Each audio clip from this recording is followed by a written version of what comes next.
Hi friends, हम लोग class 10th का जो चैप्टर था रासायनिक अभिक्रिया एवं समीकरण उसको देख लिए थे। लेक्चर 1 में हम पढ़ चुके थे रासायनिक समीकरण को अधिक उपयोगी बनाने का नियम या तरीका। आज के क्लास में हम लोग रासायनिक अभिक्रियाओं के प्रकार देखेंगे। आज का क्लास अति महत्वपूर्ण है, इसमें हम विभिन्न प्रकार की रासायनिक अभिक्रियाओं को देखेंगे। सबसे पहला रासायनिक अभिक्रिया है संयोजन अभिक्रिया। संयोजन अभिक्रिया ऐसी अभिक्रिया जिसमें दो या दो से अधिक पदार्थ परस्पर संयोग कर एक नए पदार्थ का निर्माण करता है, उसे संयोजन अभिक्रिया कहते हैं। संयोजन अभिक्रिया में क्या होता है, दो या दो से अधिक पदार्थ परस्पर संयोग करके एक नए पदार्थ का निर्माण करता है तो उसे संयोजन अभिक्रिया कहते हैं। जैसे CaO एक पदार्थ ये हो गया, एक पदार्थ H2O, दोनों संयोग करके एक नया पदार्थ बनाता है CaOH का होल 2, फिर है C प्लस O2 तो CO2, H2 plus O2 H2O, इसको संतुलित किए हैं, यहाँ दो देके इसको संतुलित किए। इसमें क्या होता है, इसको आप ऐसे भी लिख सकते हैं A प्लस B अभिक्रिया करके AB। परीक्षा में इस प्रकार की दे के पूछ देता है कि किस अभिक्रिया का उदाहरण है, तो ये आपका संयोजन अभिक्रिया का उदाहरण। संयोजन में क्या होता है, दो ठो अभिकारक आपस में अभिक्रिया करके एकल उत्पाद का निर्माण करता है, मतलब एक उत्पाद का निर्माण करता है, उसको संयोजन अभिक्रिया कहते हैं। इसमें भी carbon plus oxygen, carbon dioxide, hydrogen plus oxygen, जल का निर्माण हुआ। आप लोग संयोजन अभिक्रिया अच्छी तरह से समझ गए होंगे। संयोजन अभिक्रिया आप लोग समझ गए तो हम लोग आगे वियोजन अभिक्रिया, वियोजन या अपघटन अभिक्रिया। इसका दो नाम होता है, इसको आप वियोजन भी बोल सकते हैं, अपघटन भी बोल सकते हैं। जब एक पदार्थ टूटकर दो या दो से अधिक नए पदार्थ का निर्माण करता है, मतलब कोई अकेला पदार्थ टूटकर दो या दो से अधिक नए पदार्थ का निर्माण करता है, तब उसे वियोजन अभिक्रिया कहते हैं। तो उसे कौन अभिक्रिया कहते हैं, वियोजन अभिक्रिया। जैसे CaCO3, जब इसको हम गर्म करते हैं, CaO प्लस CO2, आगे है PbNO3 का होल 2, जब इसको हम लोग गर्म करते हैं तो बनता है PbO plus 4N2O plus O2। आप इस अभिक्रिया को ध्यान से देख लीजिएगा, ये अति महत्वपूर्ण अभिक्रिया है। संतुलित करने के लिए यह अभिक्रिया बराबर पूछा जाता है, या परीक्षा में पूछ दिया जाता है लेड नाइट्रेट को गर्म करने पर कौन सा उत्पाद प्राप्त होगा। तो जब लेड नाइट्रेट, Pb यहाँ लेड हो गया, NO3 नाइट्रेट हो गया, तो लेड नाइट्रेट को जब आप गर्म कीजिएगा कि लेड ऑक्साइड, नाइट्रोजन डाइऑक्साइड और ऑक्सीजन का निर्माण करेगा। इसमें और एक क्वेश्चन पूछ देता है कि जब लेड नाइट्रेट को गर्म किया जाता है, यहाँ जो नाइट्रोजन डाइऑक्साइड होता है, इसके धुएं का रंग कैसा होता है। तो आप लोग याद रखिएगा, इसके धुएं का रंग भूरा होता है, ठीक है ना। तो ये मोस्ट इंपोर्टेंट अभिक्रिया है क्लास 10th के लिए, तो इसको ध्यान में रखिएगा। नीचे है AgCl, जब इसको हम सूर्य का प्रकाश देकर तोड़ने का प्रयास किए, दो उत्पाद में टूटा, Ag प्लस Cl2। इसको आप ऐसे भी लिख सकते हैं AB A प्लस B। अब देखिए, संयोजन का जस्ट उल्टा होता है वियोजन। संयोजन में क्या होता है, दो पदार्थ मिलकर एक नए पदार्थ का निर्माण करता है। वियोजन में क्या है, कोई एकल पदार्थ टूटकर दो पदार्थ का निर्माण करते हैं। अब देखिए, वियोजन अभिक्रिया जो होता है ये तीन प्रकार के होते हैं। कहने का मतलब ऐसे इसको इस प्रकार बोल सकते हैं कि किसी भी वियोजन अभिक्रिया को तीन तरीका से तोड़ा जाता है, या तो उसको हम गर्म करके तोड़ सकते हैं, या तो उसको विद्युत देकर तोड़ सकते हैं, या तो सूर्य प्रकाश देकर उसको तोड़ सकते हैं। तो आप लोग संयोजन और वियोजन अभिक्रिया अच्छी तरह से समझ गए होंगे, इसको आप कॉपी में नोट कर सकते हैं। चलिए आगे हम लोग तीसरा विस्थापन अभिक्रिया देखते हैं। इसको आप विस्थापन बोलिए या एकल विस्थापन। विस्थापन अभिक्रिया दो प्रकार का होता है, एक होता है विस्थापन, एक होता है द्विविस्थापन। विस्थापन को कहीं कहीं एकल विस्थापन भी लिखता है। विस्थापन अभिक्रिया किसको कहते हैं? जब कोई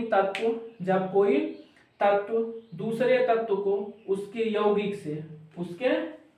यौगिक के विलयन से विस्थापित कर खुद उसका स्थान ले लेता है। इसको हम लोग क्या कहते हैं? विस्थापन अभिक्रिया कहते हैं। इसका आप लोग जैसे देखिए Fe+Cu SO4 जब अभिक्रिया करेगा तो यहाँ देखिए SO4 जो सल्फेट है ये कॉपर के साथ है, लेकिन उधर SO4 सल्फेट आपका लोहा के साथ है, कॉपर को क्या किया? विस्थापित कर दिया। Zn+Cu SO4 यह कॉपर सल्फेट का विलयन है, जिंक इसके साथ अभिक्रिया करता है, यह जिंक सल्फेट होता है, कॉपर को विस्थापित कर देता है। देखिए इसको एकल विस्थापन इसलिए कहते हैं, इसमें एक तत्व को विस्थापित किया जाता है। जैसे यहाँ कॉपर था तो लोहा क्या किया? कॉपर को विस्थापित यहाँ कर दिया, और यहाँ जिंक क्या किया? कॉपर को विस्थापित कर दिया। इसके लिए आपको अभिक्रियाशीलता श्रेणी याद करना पड़ेगा कि कौन सा तत्व किससे अधिक अभिक्रियाशील होता है, तब आगे ये होगा। अब चलिए द्वि विस्थापन हम लोग देखते हैं। द्वि विस्थापन या उभय विस्थापन अभिक्रिया, तो जब दो यौगिक अपने आयनों या मूलकों की अदला बदली करके नए यौगिक का निर्माण करता है, तब उसे द्वि विस्थापन अभिक्रिया कहते हैं। आयन क्या होता है? आयन जानते हैं आप लोग, आयन दो प्रकार का होता है, एक धन आयन होता है और एक ऋण आयन। तो जब दो यौगिक अपने आयनों की अदला बदली करके नए यौगिक का निर्माण करता है, तब उसे क्या कहते हैं? द्वि विस्थापन। जैसे हम Na2SO4 sodium sulphate, barium chloride. अब देखिए यहाँ पे सोडियम क्या है? धन आयन है, सल्फेट क्या है? ऋण आयन है, बेरियम क्या है? धन आयन, क्लोरीन क्या है? ऋण आयन। अब यहाँ थोड़ा ध्यान दीजिए आप लोग, यहाँ क्या हो गया? Barium sulphate. अब देखिए यहाँ से बेरियम धन आयन, इसका धन आयन, इसका ऋण आयन एक जगह, फिर ये धन आयन, फिर ये ऋण आयन। तो इस अभिक्रिया में क्या होता है? आयन का अदला बदली होता है। यहाँ से ऋण आयन धन आयन के साथ, फिर यहाँ से धन आयन ऋण आयन के साथ। अब यहाँ आप लोग गौर से देखिए, अदला बदली हो रहा है दो का, एक इधर गया एक इधर आया, दो का अदला बदली हो रहा है, तो नाम से ही द्वि विस्थापन। द्वि विस्थापन को ही हम लोग उभय विस्थापन बोलते हैं। तो barium sulphate plus sodium chloride, ये दो जो दिए हैं ये संतुलित किए हैं। संतुलित करने के लिए आपको पहले वीडियो में बताए थे, आगे और संतुलित का एक स्पेशल वीडियो भी आएगा। AgNO3 silver nitrate plus NaCl sodium chloride. अब देखिए Ag क्या है आपका? धन आयन, NO3 क्या है? ऋण आयन, फिर ये धन आयन, फिर ये ऋण आयन। अब देखिए यहाँ से ये यहाँ चला जाएगा, फिर यहाँ से ये यहाँ, तो AgCl, Ag हो गया धन आयन, Cl हो गया ऋण आयन, इसमें Na हो गया धन आयन, NO3 हो गया ऋण आयन। इसमें क्या होता है? द्वि विस्थापन में आयनों का अदला बदली होता है। तो आप लोग विस्थापन, द्वि विस्थापन, ये सब अभिक्रिया समझ गए होंगे। आपके बोर्ड एग्जाम में विस्थापन और द्वि विस्थापन से अच्छा खासा सवाल पूछा जाता है, खास करके विस्थापन अभिक्रिया। परीक्षा में पूछ देगा कि विस्थापन अभिक्रिया क्या है, इसके दो उदाहरण दे, तो विस्थापन अभिक्रिया को आप लोग अच्छे से याद रखेंगे। चलिए आगे हम लोग अवक्षेपण अभिक्रिया देखते हैं। अवक्षेपण अभिक्रिया वैसी अभिक्रिया जिसमें कोई प्रतिफल ठोस के रूप में विलयन से पृथक हो जाता है, ऐसी अभिक्रिया को अवक्षेपण अभिक्रिया कहते हैं। ये देखिए अवक्षेप होता क्या है? अवक्षेप उसे कहते हैं जो जल में विलय नहीं होता है। जल में विलय नहीं होने का मतलब वो जल में घुलता नहीं है। जैसे यहाँ पे आपका PbNO3 का whole 2, lead nitrate plus 2Ki potassium iodide, ये हो जाएगा लेड आयोडाइड, उसके बाद यहाँ बनेगा पोटेशियम नाइट्रेट।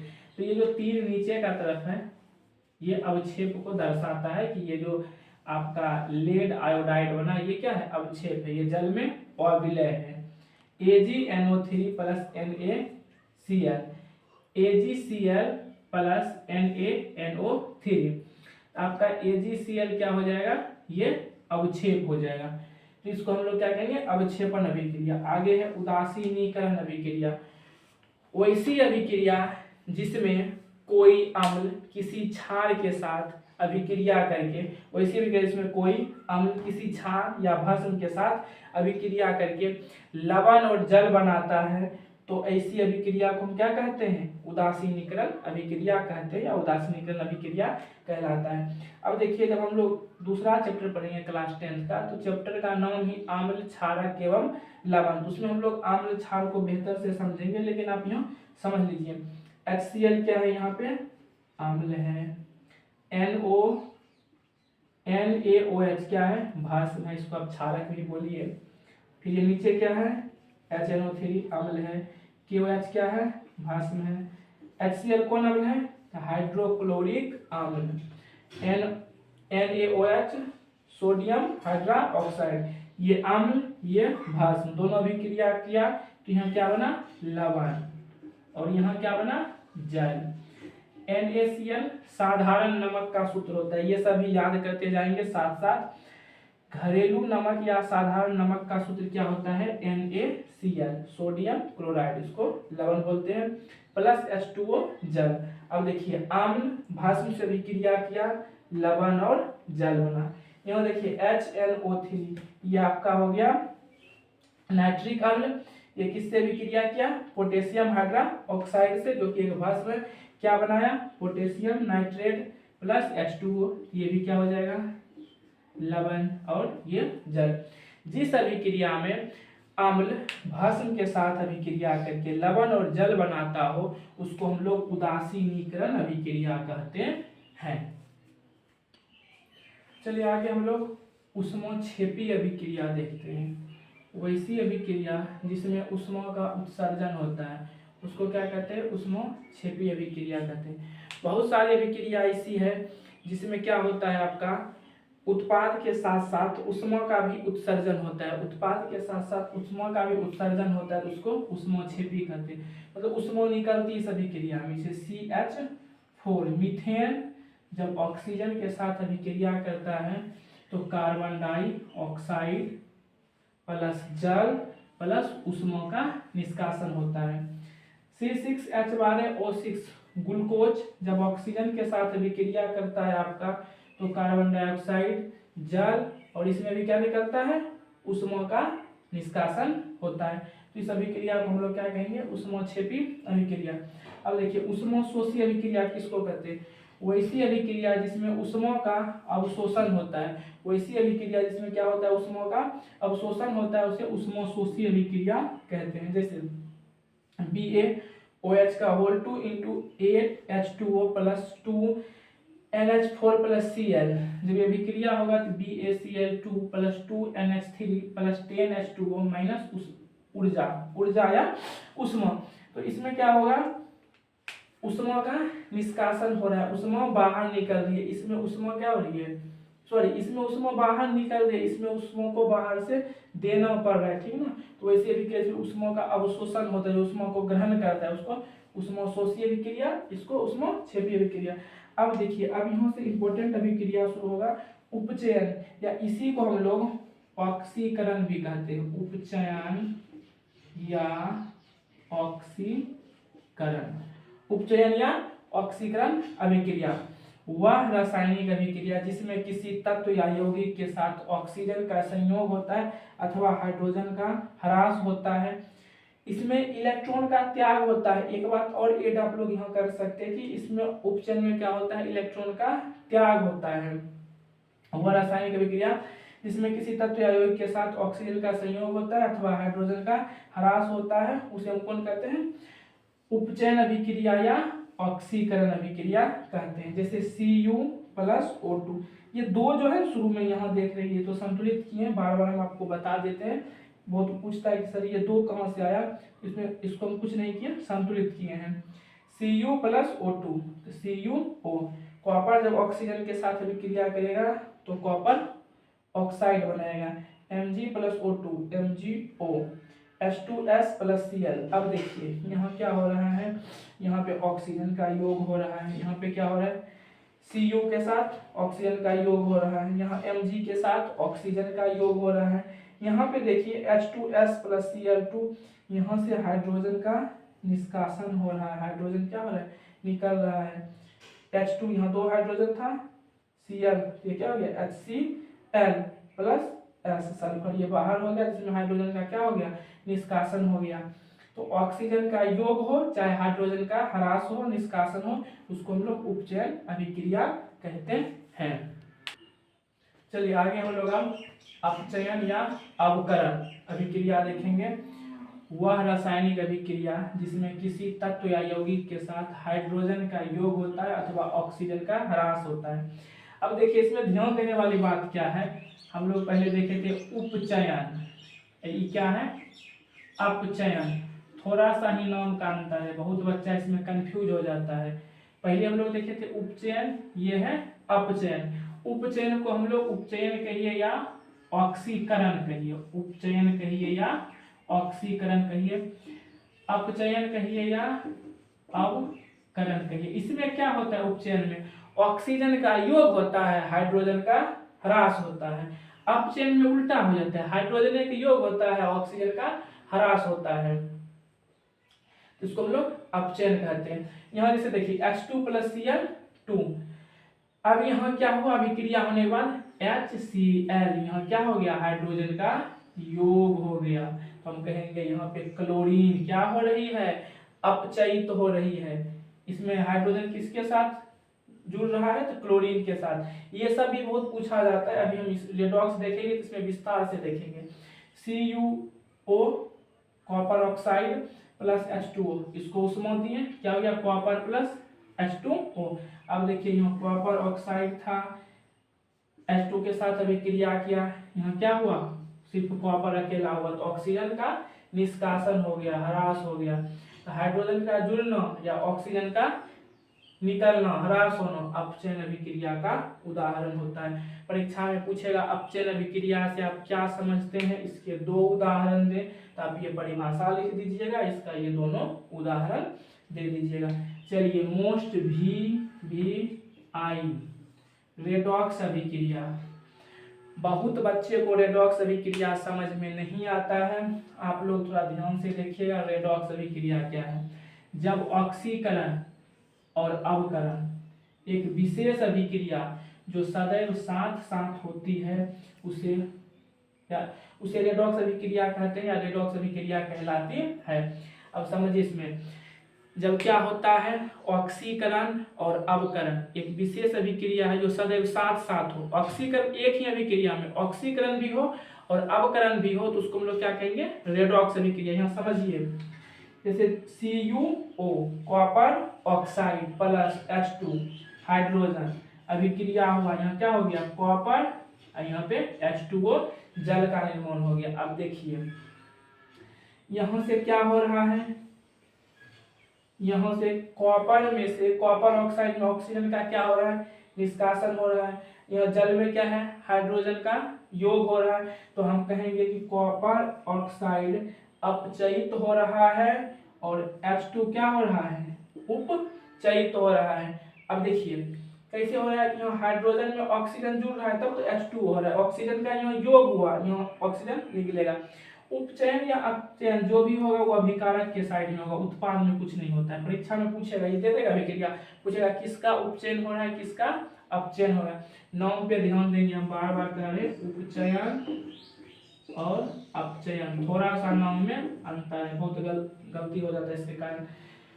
CuO से ऑक्सीजन निकल रहा है, ऑक्सीजन का ह्रास हो रहा है, तो क्या कहेंगे CuO कॉपर ऑक्साइड अपचयित हो रहा है, H2 में ऑक्सीजन जुड़ रहा है क्या कहेंगे H2 उपचयित हो रहा है। ZnO प्लस Cu, तो ZnCO हम कहेंगे ZnO अपचयित हो रहा है और कार्बन उपचयित हो रहा है, यही रेडॉक्स अभिक्रिया का उदाहरण है। इस प्रकार हम क्लास 10th के 11 अभिक्रिया जो था जो मोस्ट VBI था सभी अभिक्रिया को देख लिए आप लोग। इसको एक दो बार देख लीजिएगा। चलिए अब हम लोग इस चैप्टर का अंतिम टॉपिक कुछ देखेंगे, संक्षारण विकृत गंधिता। संक्षारण विकृत गंधिता देखने के बाद ये चैप्टर खत्म हो जाएगा। जैसा आप लोग को बोले थे कि इस चैप्टर में जो संतुलित करने का है समीकरण संतुलित करने के लिए बोले थे, उसका एक अलग पार्ट आएगा, उसको स्पेशल अलग तरीका से आपको सिखाएंगे। ये दोनों बताने के बाद ये चैप्टर खत्म हो जाएगा 2 क्लास में। इससे पहले लेक्चर 1 आया था, ये लेक्चर 2 है। इसी के साथ ये चैप्टर खत्म होगा, लेकिन इसमें संतुलित करने के लिए हम एक अलग से वीडियो लाएंगे। आप उस वीडियो को देख लीजिएगा। इस क्लास को आप अधिक से अधिक शेयर कर दीजिए। आप लोग के लिए अत्यधिक मेहनत किया जा रहा है। आप इस क्लास को खुद भी देखें, अपने छोटे भाइयों बहनों के बीच शेयर भी करें। आइए हम लोग संक्षारण देखते हैं। जब कोई धातु अपने आसपास अम्ल, आर्द्रता आदि के संपर्क में आती है तब ये संक्षारित होती है।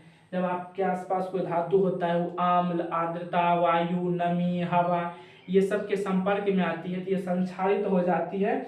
इस प्रक्रिया को हम लोग क्या कहते हैं? संक्षारण। आप लोग जानते होंगे संक्षारण से सबसे अधिक नुकसान लोहे से बने वस्तुओं को होता है। रेलिंग हो गया, पुल हो गया, जहाज हो गया, इस सब से क्या होता है? संक्षारण के कारण नुकसान इस सबको होता है। सबसे अधिक संक्षारण का प्रभाव आप लोहे के वस्तु में देखते होंगे। लोहे में जंग लगना संक्षारण का मुख्य उदाहरण है। इसके कारण आप देखते होंगे बहुत सारा पैसा खर्च होता है संक्षारण, लोहे में जंग लगने के कारण। बड़ी बड़ी जो इमारतें जिसका निर्माण लोहे से हुआ है वहाँ संक्षारित होती है, तो फिर वो बहुत नुकसान होता है। तो संक्षारण क्या आप लोग देखिए, जब कोई धातु अपने आसपास अम्ल, आर्द्रता आदि के संपर्क में आती है तब ये संक्षारित होती है और इस प्रक्रिया को संक्षारण कहते हैं। लास्ट टॉपिक है विकृत गंधिता।